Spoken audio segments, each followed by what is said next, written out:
Ini untuk bagian terakhir ini dari Pak Wahyu dan Pak Max. Jika kita melihat 5 tahun atau 10 tahun ke depan, Pak, bagaimana AI akan berperan dalam kehidupan khususnya anak-anak muda, orang-orang yang sekarang ini kita muridkan, yang sedang kita pimpin. Dalam 5-10 tahun ke depan, apa yang Pak Wahyu lihat atau Pak Max lihat? Tantangannya apa? Peluangnya apa? Ya, silakan. Satu, Bu, eh, mereka akan makin erat dan akrab gitu ya, karena mereka seperti berjodoh gitu ya.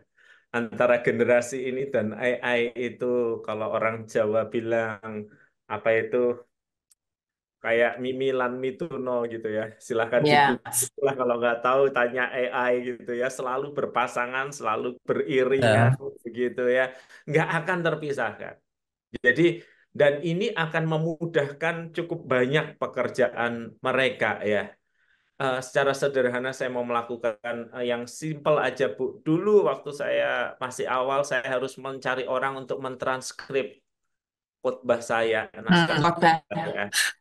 Ya, buat minute to minutes rapat dan yang lainnya. Sekarang Iya, kan kita ya. itu sudah sudah tidak kita lakukan lagi gitu ya. Dan saya bisa membayangkan nanti akan ada hal-hal yang lebih dahsyat lagi gitu ya. Peluangnya menurut saya Ya. besar.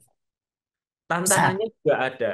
Tantangannya yang ingin saya cermati khususnya untuk anak muda adalah saya tidak ingin ya, Bu. Saya tidak ingin ikan itu hanya berenang solo atau kemudian bersembunyi di Ngumpet. balik karangnya Nanti gitu ditangkap ya. dan masak. Ya gitu ya. Tapi saya ingin mereka juga belajar apa, berenang bersama, bermain bersama, berinteraksi bersama, berkomunitas bahasa gerejanya. Ya, Nah, ini ya.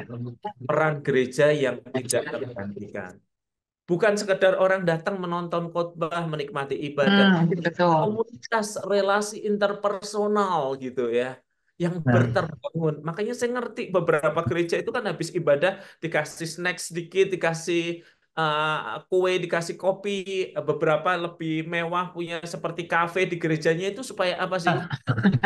Bang, supaya taruh sebentar HP-mu, nak. Kita ngobrol sebagai ya. manusia gitu ya. Kita Ya. Ya. letakkan tangan, kita mendoakan, kita memeluk, kita menyentuh kamu gitu ya.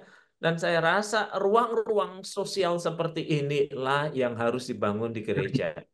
Mau di Hmm. pinggiran emper gereja boleh, kipas angin boleh, AC boleh, dimanapun gitu ya. Karena saya rasa ini kebutuhan yang makin besar di tengah perkembangan teknologi yang ada. Dan jangan lupa Ya. kalau ruang sosial disediain aja wifi gratis gitu, yang speednya tinggi. Itu. Betul, Ya. betul. Ya. Ya, ini dari Pak Max ada usulan, Pak. Nah, sekarang ada takutan.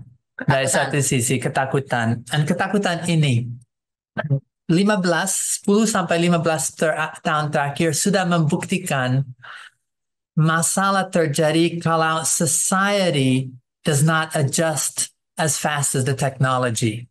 And so teknologi berkembang lebih Terlalu cepat cepat. daripada kemampuan masyarakat dan society untuk mengadaptasi dan untuk bisa menerima. Berarti itu terus-menerus tears, itu what's the Gap.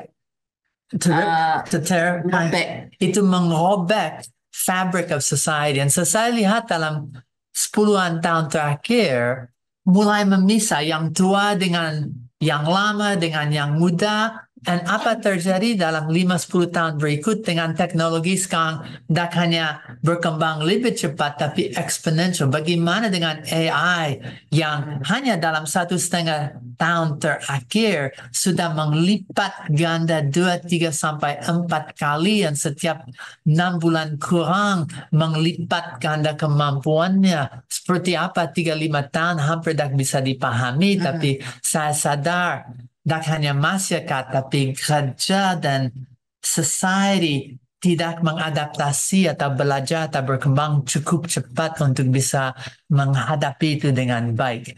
Lebih lagi, kalau sudah tahu dunia sedang banjir dan air akan mentutupi semuanya. Ikan tak ada masalah, tetapi untuk yang generasi lebih tua, apakah sudah ada batera atau minimal belajar berenang atau scuba atau sesuatu, atau nanti semua ikan akan pergi dan mereka menghilangkan generasinya. Ya, Itu yang ya. saya khawatir. Hilang generasinya karena mereka akan terus-menerus menemui tempat untuk cari Tuhan, tapi mungkin itu tidak di tempat kami.